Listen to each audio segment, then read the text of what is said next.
네, 국내 이슈 체크인 메리츠종합증권 양태준 대리와 얘기를 나눠보도록 하겠습니다. 안녕하십니까? 네, 안녕하세요. 네, 자, 오늘 양태준 대리와 어떤 내용들 좀 얘기를 나눠볼지 저희가 이슈부터 먼저 확인을 해보도록 하죠.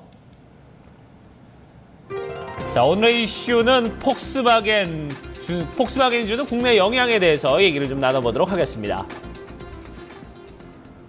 좀 양분이 되는 것 같습니다. 국내의 양산차들 그리고 이제 수입 차량들의 어떤 명암이 좀 엇갈리고 있는 것 같은데, 일단 뭐 수입차들을 볼 때 지금 폭스바겐에 지금 문제가 됐던 저 디젤 차량 국내에도 뭐 상당히 좀 많이 판매가 되어 있는 상황이에요. 실질적으로 지금 폭스바겐 같은 경우가 국내에서 뭐 젊은 층에 상당히 좀 인기가 많았었던 차종 중에 하나고요. 네. 그렇기 때문에 아무래도 이제 이러한 사건이 불거지면서 이제 전체적인 뭐 다른 디젤 차량까지도 이제 많이 좀 뭐 처음에 이런 사건이 나왔을 때는 이제 국내 자동차 업계가 한 반사이익을 얻을 것이다. 예. 또 다시 미국에서 전체적인 조사가 들어갈 것이다라고 했을 때는 또 타격이 올 것이다라고 이제 참 양분의 의견이 상당히 많았는데, 네. 실질적으로 지금 소비자들 같은 경우도 이번에 처음으로 이제 그 폭스바겐에 대해 소송을 시작을 했고요. 그렇기 때문에 아무래도 그동안에 좀 묵혀졌었던 이제 그런 비밀들이 다시 이제 좀 이제 시작이 되지 않았나, 좀 문제들이 드러나고 있다라고 좀 보고 있고요. 그렇기 때문에 지금 전체적인 자동차 업계에는 비상이 걸린 상황인데, 또 반대로 본다면은 이걸 계기로 해서 다시 한번 내실을 좀 다질 수 있지 않을까, 좀 이렇게 보고 있습니다. 네. 네. 그 전까지 이 국내 자동차 업체들은 뭐 환율 움직임이 있기 전까지는요, 특히나 또 부진했던 양상을 보여줬었거든요. 이번에 폭스바겐 디젤 배기가스 이 관련 조작 사태가 국내 정말 자동차 업계에 미칠 영향력에 대해서 좀 정확한 판단이 필요할 것 같습니다. 좀 어떻게 봐야 될까요? 저는 상당히 좀 국내 자동차 업체들한테는 좋은 기회다라고 보고 있고요. 그리고 참 타이밍이 참 잘 맞았던 게, 지금 현대차라든지 현대모비스 지금 정책들을 많이 좀 내놓고 있는데 시기적으로 상당히 좀 괜찮게 맞물리고 있다. 그러니까 어떻게 보면은 이런 리콜 사태를 겨냥해서 낸 것 같지는 않은데, 그런 시기적인 부분, 그동안에 상당히 많이 부진했던 부분들이 지금 상황에서 상당히 좀 좋은 그런 내용으로 가고 있다라고 보고 있고요. 네. 실질적으로 현대자동차 같은 경우는 지금 미국 내에서 지금 아직 그런 AS가 들어오지도 않았음에도 불구하고 리콜을 시작을 했습니다. 리콜을 시작을 했고, 아반떼라든지 와이퍼 소나타 같은 경우 리콜이 들어갔는데, 시장에서는 상당히 좀 괜찮은 그런 어느 정도 그 대응이다라고 좀 얘기를 하고 있고요. 그걸로 인해서 그건 좀 이미지가 좋아지고 있습니다. 그리고 지금 오너의 지분도 지금 매집을 하고 있고, 중간 배당도 상당히 좋게 하고 있거든요. 이러한 이제 정책들로 인해서 지금 그 폭스바겐의 사태로 상당히 더 부각되고 있는 상황이고요. 특히 또 현대모비스 같은 경우는 자사주를 매입을 하고 있는데 거의 뭐 지분의 1% 가까운 정도의 매입을 하고 있기 때문에 상당히 좀 좋은 흐름을 보여주고 있고, 지금도 주가도 상당히 좀 강세가 나타나고 있습니다. 그렇기 때문에 시기적으로도 상당히 좀 적절한 상황이고, 투자자 입장에서도 어느 정도 참 그동안에 보유하고 있었던, 이제 소가리를 많이 하셨던 투자 입장에서는 지금 상당히 좀 마음 편안하게 지금 좀 보고 있지 않을까, 이렇게 생각하고 있습니다. 네. 두 분 같은 경우에는 실질적으로 지금 운전을 또 하시잖아요. 예, 그렇죠. 저 같은 경우에는 운전을 하지 않기 때문에 정말 디젤 차량에 대한 이 같은 이전 스캔들이 디젤 차량에 대한 반감을 가져오기에 충분했던 사건인 건지, 두 분 같은 경우에는 그럼 고려 대상이 되나요? 글쎄요, 뭐 아무래도 좀 어떤 전체적인 어떤 흐름과 좀 이슈들이 있기 때문에 이런 부분에 대해서는 아무래도 차량을 선택할 때 큰 돈이 들어가는 차량이니까, 지금 내가 이미 선택한 차량은 몰라도 앞으로 이제 차세대 선택을 할 때는 좀 분명히 좀 영향을 받지 않을까 하는 생각이 드는데, 지금 이제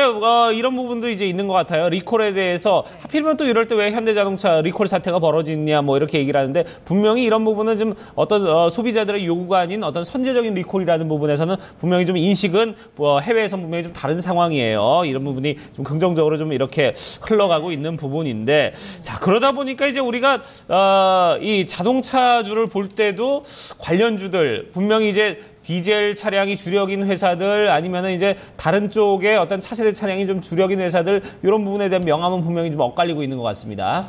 지금 아무래도 이제 현대차, 기아차, 이제 국내 업종만 보더라도 네. 실질적으로 지금 디젤 차량이 다시 한번 부각이 되고 있습니다. 왜냐면은 현대차, 기아차도 그동안에 디젤차 연비에 대한 부분들이 상당히 좀 많이 논란이 됐었던 부분이 있고요.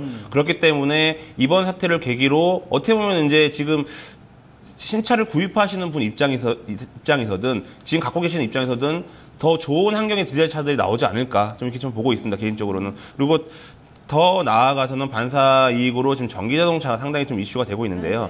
지금 디젤차에 대한 부분들이 환경이라든지 연비 때문에 그동안 이슈를 받았는데 이러한 뭐 환경이라든지 뭐 연비에 대한 부분들이 거의 다시 의심으로 돌아섰기 때문에 지금 친환경적인 전기차에 대한 부분들이 상당히 좀 많이 부각이 되고 있다라고 말씀을 드리고 싶고요.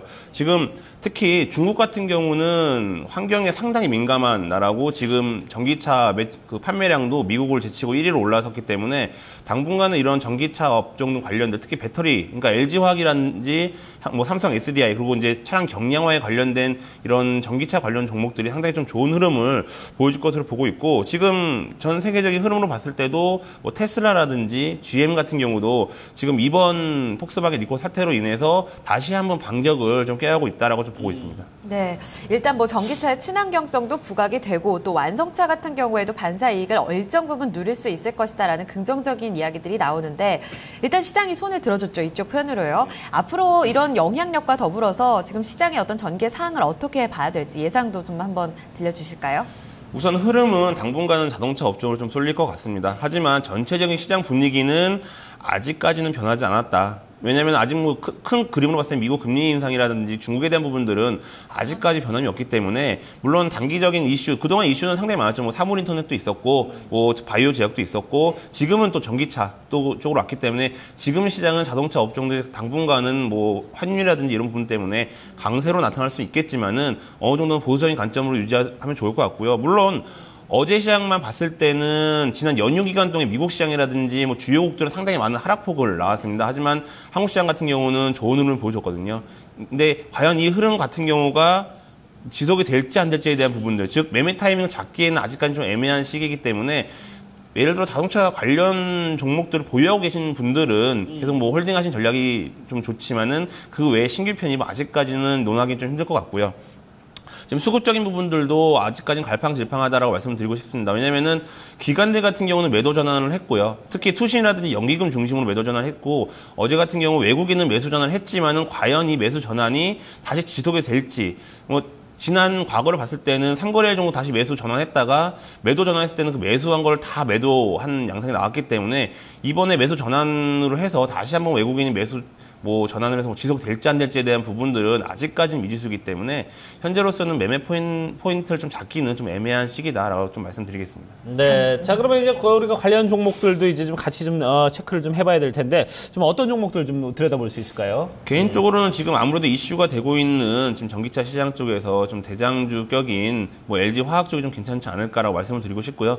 개인적으로는 현대모비스도 상당히 좀 긍정적으로 보고 있는데 그거는 이제 신규 편입보다는 꾸준하게 홀딩 전략으로 가시는 게 좋으실 것 같고 LG화학 같은 경우는 지금 전기차 이슈에서 중국 정책 모멘텀까지 다 얻을 수 있는 종목이다. 그리고 최근 들어 수급으로 본다면 기관들이 강한 수급도 들어오고 있고요. 그렇기 때문에 LG화학 같은 경우는 지금 현 시점에서는 충분히 모멘텀을 받을 수 있기 때문에 어제 같은 경우 거의 6% 정도 가까이 좀 상승을 했는데 만약에 좀 눌림을 준다면은 어느 정도 좀 매수 포인트가 좀 나오지 않을까 이렇게 보고 있습니다. 네, 당분간은 이 같은 매기가 좀 더 이어질 것이다라는데 양태준 대리의 의견을 좀 들어봤습니다. 네. 예, 최근 수급적으로도 긍정적인 움직임 그리고 시장의 이슈와도 맞물리면서 앞으로의 흐름 좀 더 주목을 해보셔야겠습니다. 오늘 관심주로는 LG화학도 언급이 되니까요. 자동차주 좀 눈여겨보셨으면 좋겠습니다. 말씀 여기까지 듣도록 하죠. 메리츠 정금증권 양태준 대리와 이야기 나눴습니다. 감사합니다, 대리님. 네, 고맙습니다.